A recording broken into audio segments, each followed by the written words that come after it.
All right, good morning, good evening, good afternoon, ladies and gentlemen, citizens of YouTube. This is PastorDowell. I'm here early in the morning, trying my best to do some catching up, answering messages, doing well. Got a long way to go. To answer all of these, but between the emails and between the letters that come in, I've noticed that there is somewhat of a little pattern in this particular question. So I'm going to go ahead and deal with this one. I'm not going to call names. It's not important. But hopefully that people can hear their message to get the intent. Deception and betrayal is they are hard. They are very hard to overcome when someone has deceived you and someone has betrayed you. Usually people who operate in that type of spirit of deception or betrayal, they know full well what they're doing, but they do it out of fear. There's a spirit of fear that's on them. And I hope you can get that part right there. And I just thought I'd make a YouTube video right here because maybe it'll help some other people out.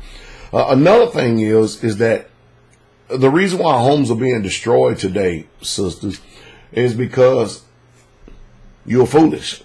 You're foolish. Let me give you an example. All right. According to the Bible, the man is the breadwinner, the provider. And his charge, according to the scriptures, is food, clothing, and conjugal rights. And then what happens, more than anything, a man, he'll go out and go to work, and then he'll come home and he'll notice that the environment that he's providing for is not to his suiting, not to his liking. You'll see the house is either dirty, the wife is not even trying to take care of herself, which, the way that a man processes thought is a woman taking care of herself, and a woman processes thought is two different things. You'll have a woman, when she first gets married, she has somewhat, looks pretty decent and has a nice shape. And she'll spend more time on beauty products and beauty aids, and she don't care nothing about getting fat as hell and becoming disgusting to her man to where he's no longer sexually appealed. He doesn't have any drawing no more to her because he, in his eyes, see that you're not taking care of yourself. You call yourself taking care of yourself because you're getting your nails done, you're getting your hair done, and you buying all this foolish makeup and all this junk, and that's not what's going to keep your husband and win your husband. It's a woman of a meek and quiet spirit, a woman of great quality, has enough discipline, is going to take care of herself, a woman that's going to guide his house, and not only that, that's going to raise his children without fear. And this is another epidemic. If a woman has insecurities, if a woman feels like, notice that she's suffering pain or abuse or whatever, listen to this, she'll use the children as a crutch to turn the hearts of the children against the father. And of course, that's one of the worst things you can do for a child in this world right here. Is a woman can be so emotionally disturbed, and mind you, you women, you've got a power. You don't even have to say nothing. You don't have to say nothing, and you can just show a disfigured face. You can just show a disagreeable attitude, and you can just be totally rebellious, obstinate, and stubborn, and actually tear your house down. As a matter of fact, the Bible says over in Proverbs 14:1, every wise woman buildeth her house. And those it said, every wise woman buildeth her house, but the foolish plucketh it down with her hands. And most of you people don't understand what that plucking down is, because today, in this abstract environment we live in, we don't understand the concrete form of a lot of things. So we have to actually hit you from the spiritual side to get you to comprehend and see what's going on. I mean, if your husband is trying to make ends meet, you go out and get into more debt. And you put more debt and you settle more debt. And then in your philosophy is he needs to actually get another job or even work harder to provide for your sorry ass, when you are being foolish and you're not being content with the things that you have. You should have.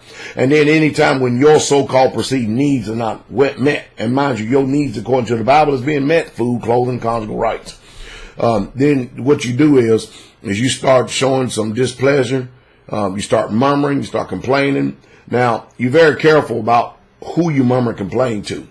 You usually go and murmur and complain to someone about your husband, and then normally 99% of the chance the person that you actually going to complain to your husband about wish they had him for their husband. And that's how stupid and foolish and clamorous that women are today. It's just a damn shame. And you can't hardly tell people nothing. And you know the reason why you can't tell nobody nothing in the assembly today? I'm going to tell you the sole reason why. Because you don't love each other. You don't love each other. First of all, you don't love yourself. You don't love your husband. You don't love your children. All you love is your little sorry emotions and feelings. And I know that me and you, this is a little strong talk for a lot, but I'm telling you, if you want to have a successful family, you're going to have to come to these realities. That's all there's to it. You should be busy building up your husband rather than tearing him down. Because, I mean, after all, I say it all the time. Women, you think about yourself for something. Think about yourself for a second. How ignorant and how foolish and how dumb are you to listen to a woman that will complain about her husband and yet she's being provided for? Your speech to her is, leave. Get out the relationship. You shouldn't have to suffer this tyranny. You shouldn't have to suffer all of these injustices and these indignities and insults. Pack your bags and get the hell out of that environment. You have a very short life, and you don't need to endure all that. You really truly don't. Just get out. That's all you need to do. Just leave so you can be at peace. But I found out too many times, more often than not, that none of the women don't ever want to leave. You know why? Because they got it good. And they want to paint a picture to everybody else who they can have influence on. That's how, Satan is in them. That things are really is not as well and not as good as they are, but you don't see her kicking the traces with her murmuring ass. You don't see her. And then if somebody else starts showing your husband attention, the first thing you want to do is get a case of the ass, jump up in front of them and stuff, and then you want to cause and be another enemy with somebody else, when the truth is, this sister probably could have just in passing ask a simple question and gone on, but you experience jealousy, which you shouldn't experience because it's not your right to experience it. Jealousy is a learned behavior. But I know this is a tough generation. I mean, we're what, 75% divorce rate in this country right now? That's because everybody's stubborn and nobody's going to receive any wise counsel whatsoever at all. I've always told my wife, I said, if you perceive, because I've never hit her, never touched her in any manner like that, if you perceive that you're so damn unhappy and stuff, rather than live a day being unhappy, go down the road, go get somebody else, leave my house. Isn't that simple? I mean, you can't love no greater than that.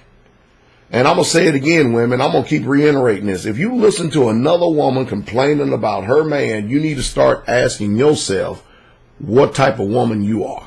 That's what you really, truly need to do.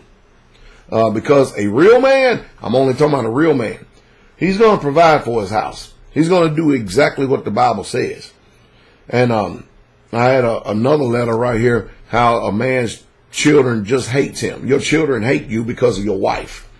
Not because you've done anything to her, because of what she has been spitting in their ears, or either some attitude or expression she shows that the children can see whenever you correct her or checked her. So your children, chances are, they're never going to pick up on this deception until maybe they get 30 or 40 years old. Then they'll find out that mama was the one that was jacked up as hell, and it wasn't dad. And because, correction in this society, in this world we live in, boy, that is the cardinal sin, isn't it? So somebody to be corrected, isn't that the cardinal sin today? Oh, because I feel so much pain. But let me tell you something, things ain't as bad as most people perceive that they are. It's just that things are not going the way that you think they should be. So then, as a result, you start resulting in to deception. You don't tell all the truth. What you do is you tell something to your husband or someone, and you don't tell them the whole story, just so you can have an alibi later on and say, I remember mentioning this.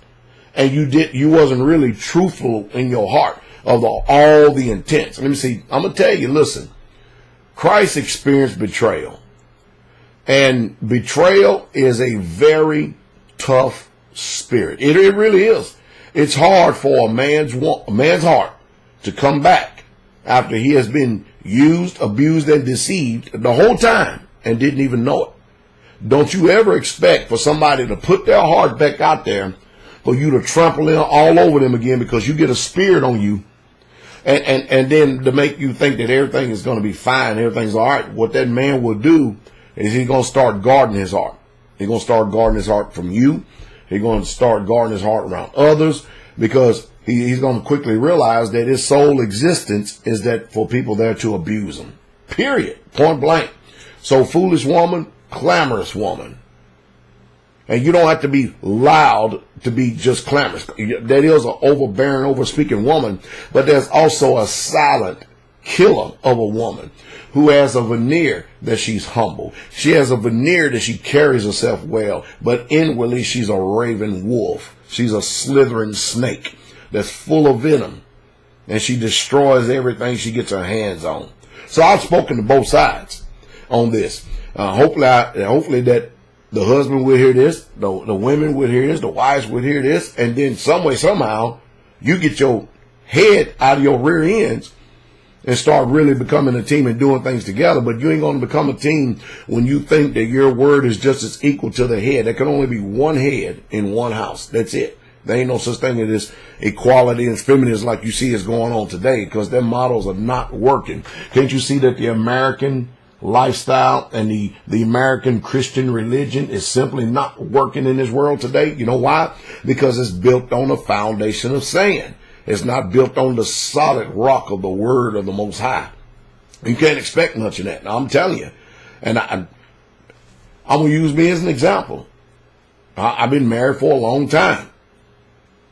And full well, my wife knows. You don't have to stay in this relationship. See, I'm the type of man, I'm confident and secure enough in myself. I have loved and I love a lot. And I give and I show love. And I provide, and I've always been a good provider. All right, Father, but if it ain't good enough, then take your ass on down the road. Now, I'm not saying that to my wife right now, but if she knows full well that if that's the way she sees things, get out of my life, period, point blank. But that's the type of stance that you men need to learn how to take and stop being manipulated, controlled, and dominated.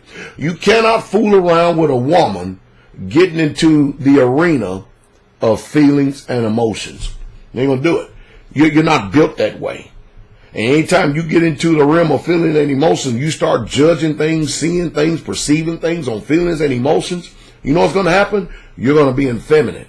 Next thing you know, you're gonna be emasculated.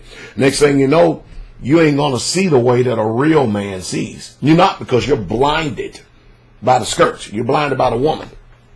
Period. And believe me, I know I'm talking to a brick wall right here.